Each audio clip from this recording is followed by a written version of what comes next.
Mesdames et messieurs, bonsoir. C'est l'heure du 19h sur USA TV, donc voici le sommaire.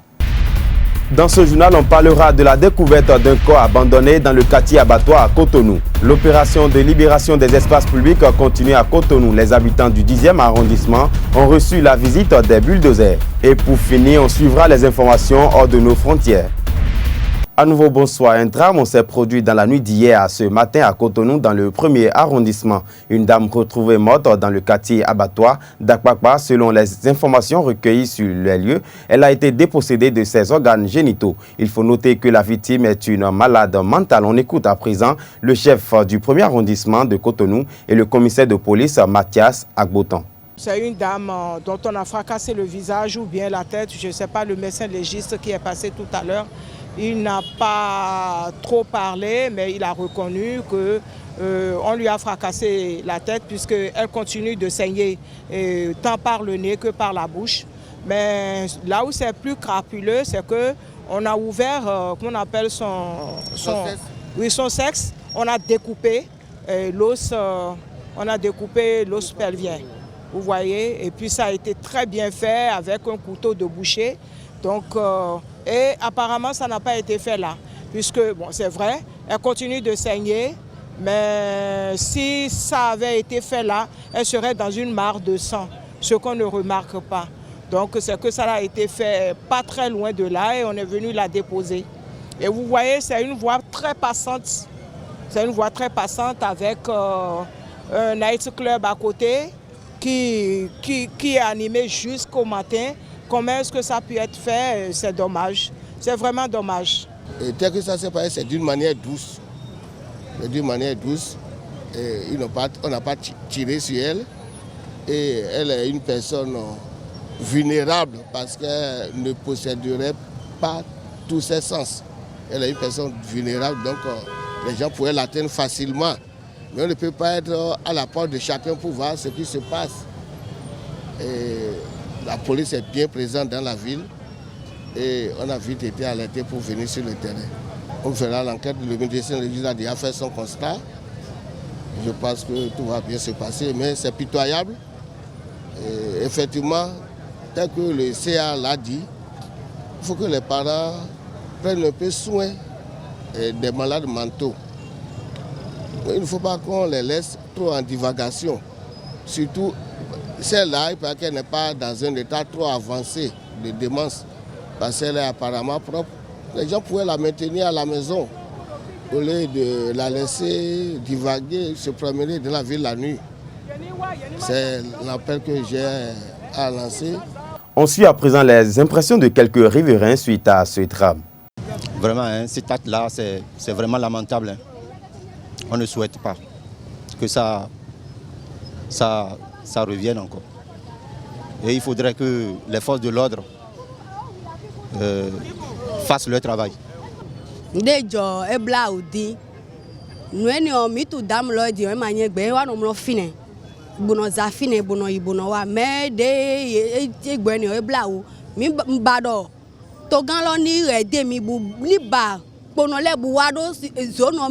Ni mila osu mini mo ampe do mi elo mo mi ti ko ndu budu ami na no budi we don eni odenya mo di on afonu denya wadi bo wa mo eni e bla unu ye di beto si no blo nu gbo nu no zoto do mo am beto de ro tele yo buena doze tv bona do wa we go ton no eyin la de su kwa alo pare melega ro kwedo na gbon do gbe o mege diyan e bla o kwa me ho mi don le ma dogun mo dai kwa amo yo ko kwebi buena ho mo to de où est ma péré quoi donc un problème y est on nous y en a do a hoso de zone jale bo fi de gba maison de le o do beto masigan ko me de beto do fi de o wa sécurité fi oton de ka nya mele bi saison filet be no que yene ye ne beto do fi do zan ne me o nous ne na jo mais non pas en mais non ça café do fine o e we do fine bo mele do canton tone na ze me lo e na mo jan we quoi.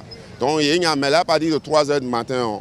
Nous avons compté tout le monde au bout de des quoi. Mais on a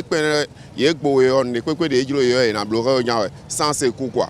L'opération de libération des espaces publics a posé ce lundi 30 janvier ses valises au stade Mathieu Kérékou après le 9e arrondissement vendredi dernier. L'équipe du préfet Toboula descend sur l'esplanade de ce pôle sportif afin de contraindre les occupants de ces lieux à la conformité. L'opération de libération des espaces publics n'a pas occulté la plus grande plateforme sportive du Bénin. C'est à coups de marteau et burin que les exploitants longeant l'esplanade du stade Mathieu Kérékou s'attellent à ramasser les résidus de leurs édifices. Après le passage du préfet Toboula et de son équipe dans le 9e, vendredi dernier, c'était chronologiquement au tour du 10e arrondissement de Cotonou d'assumer son adhésion à l'opération de libération des espaces publics. Un responsable de bar-restaurant s'en indigne. Mon état d'âme, je dirais qu'on ne dirait pas qu'on est désolé, parce que sincèrement ce qui se passe, si c'est dans une bonne vision de reconstruire vraiment, on est d'accord. Mais si c'est cassé pour ne pas reconstruire, puisque juste là on n'a pas le plan de reconstruction, surtout du stade de l'Amitié, c'est ça qui nous inquiète. Sinon, ce qui se passe dans tout Cotonou, bon, on ne peut pas dire qu'on n'apprécie pas. Mais malheureusement au niveau du stade de l'Amitié, là c'est un peu à réfléchir parce qu'on se demande s'il y a un plan de reconstruction du stade de l'Amitié. C'est ça surtout qui nous gêne. Bars, restaurants, banques, commerces, centres de jeux font le deuil de leurs anciennes bâtisses. Ni Alibaba, Beauté Ronde ou l'agence BOA Stade n'ont été épargnés de la razzia. Malgré les avertissements et les négociations stériles intentées de connivence avec les autorités du stade, personne n'a pu empêcher le pire. Seulement qu'il y a eu une petite négociation après avec le directeur du stade qui au départ nous avait confirmé, nous avait donné même comment il fallait faire pour être un peu dans les normes.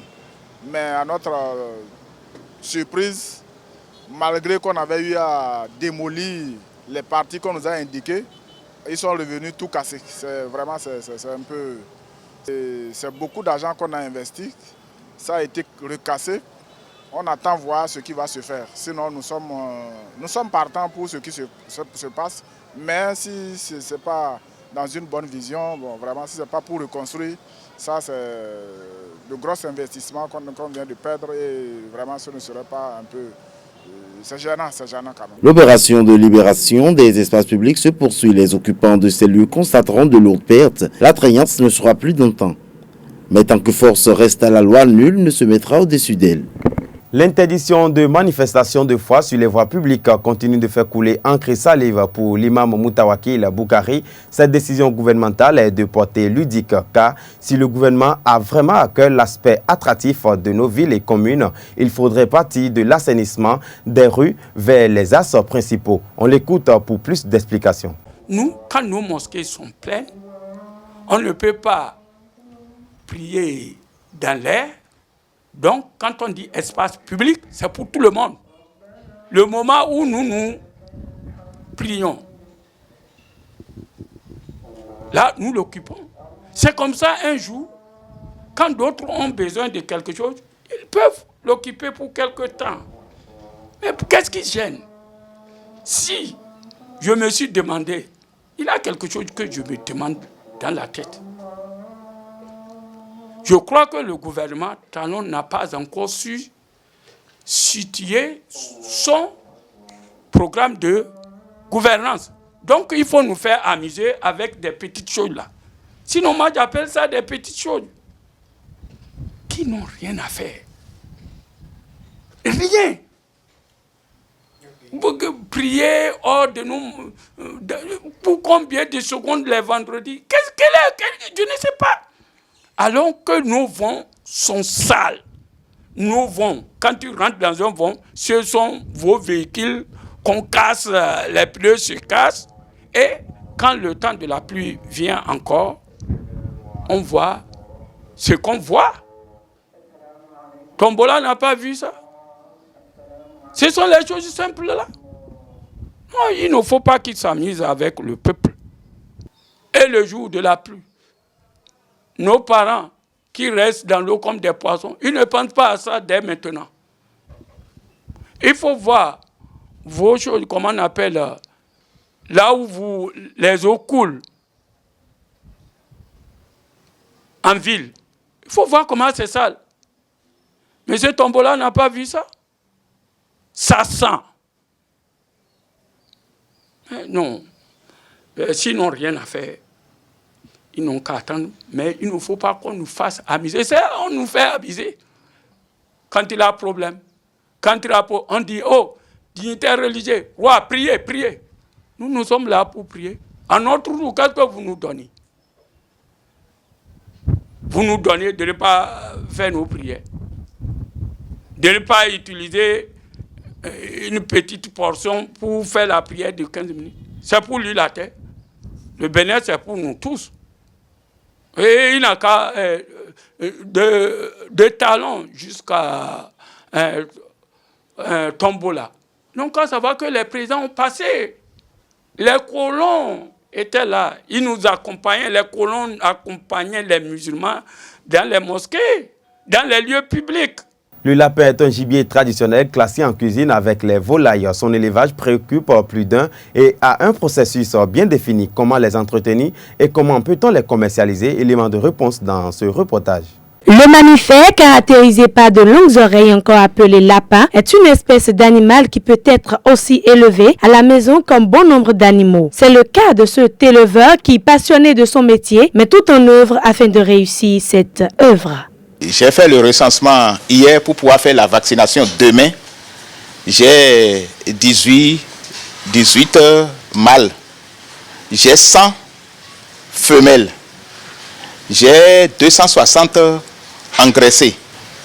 L'initiative, je l'ai eue parce que j'ai déjà tenté de faire l'élevage une fois sur une ferme. J'ai une grande ferme à Glo.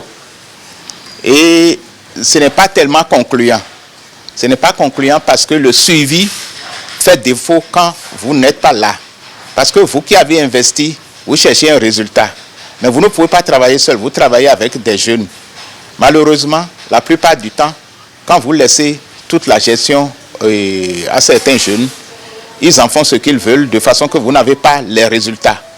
Donc c'est pour éviter de me retrouver dans une situation d'échec que j'ai essayé de faire quelque chose sur laquelle je peux avoir les yeux.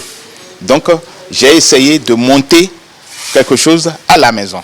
Les lapins se nourrissent des provendes et ont un suivi régulier grâce aux techniciens de cette ferme qui apprécient. Bon, mon appréciation, c'est que l'investissement a été très bien fait et les choses sont bien organisées ici. On ne se plaint pas trop quand même. On ne se plaint pas trop.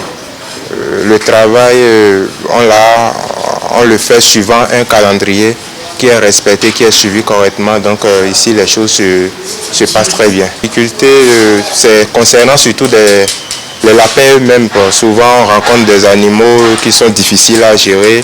Mais bon, on se défend avec ça.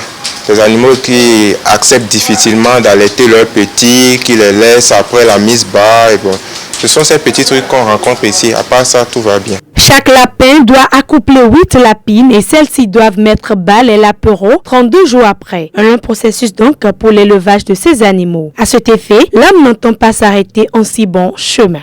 Ma perspective, c'est de faire en sorte que toutes les cages ici puissent être occupées par des lapins de façon à ce que ça puisse être rentable et rentabilisé. Et pour rentabiliser la chose, je suis en train de construire également un restaurant dans une autre de mes maisons dans le quartier. Donc, les lapins qui seront produits ici seront consommés dans le restaurant. Là, je ne serai plus soumis à l'aléa des acheteurs parce que quand vous produisez pour vendre aux poissonneries, ils vous font du chantage et là, vous n'avez pas le résultat. On peut donc dire que malgré les difficultés rencontrées, ce métier nourrit bien son homme. On suit à présent les informations de la page Inter que nous propose Karine Adeniyi. En RDC, une soixantaine de présumés miliciens Kamuna Nsapu ont été libérés hier mardi 31 janvier à Kananga. Kamuna Nsapu, du nom de ce chef coutumier qui s'était révolté contre le pouvoir central. Malgré sa mort au mois d'août, le phénomène Kamuna Nsapu a contaminé toutes les provinces de l'Est Kasaï, Kasaï central, Kasaï oriental, faisant des centaines de morts et des milliers de déplacés dans les combats ou les opérations de répression. Au Maroc, la réunion des chefs d'État pour le 28 8e sommet de l'Union africaine s'est achevé hier 31 janvier 2017 à Addis Abeba. Cette assise fut un rendez-vous historique avec le retour du Maroc dans le bloc régional. La réunion a également été l'occasion de renouveler le bureau exécutif de l'UIA avec l'élection d'un nouveau président de la commission qui succède à Dlamini Zuma, première femme à occuper ce poste. En Israël, l'arrivée au pouvoir de Donald Trump aux États-Unis semble totalement décompressée le gouvernement israélien. L'État hébreu fait savoir ce jour qu'il va construire 3000 nouveaux logements en Cisjordanie. Il faut noter que c'est la 4e annonce du genre en Israël depuis l'investiture de Trump il y a moins de 15 jours. En Thaïlande, la junte militaire a préparé une nouvelle loi pour contrôler les médias. Toutes les associations de journalistes du pays s'opposent à cette législation qui permettra au gouvernement de censurer la presse. Retenons que la junte refuse de changer le texte qui doit être discuté par une assemblée nommée par des militaires cette semaine. C'est sur ces informations hors de nos frontières que prend fin ce journal, mesdames et messieurs. Merci de l'avoir suivi. On se retrouve demain sur le même site www.ezaitv.com.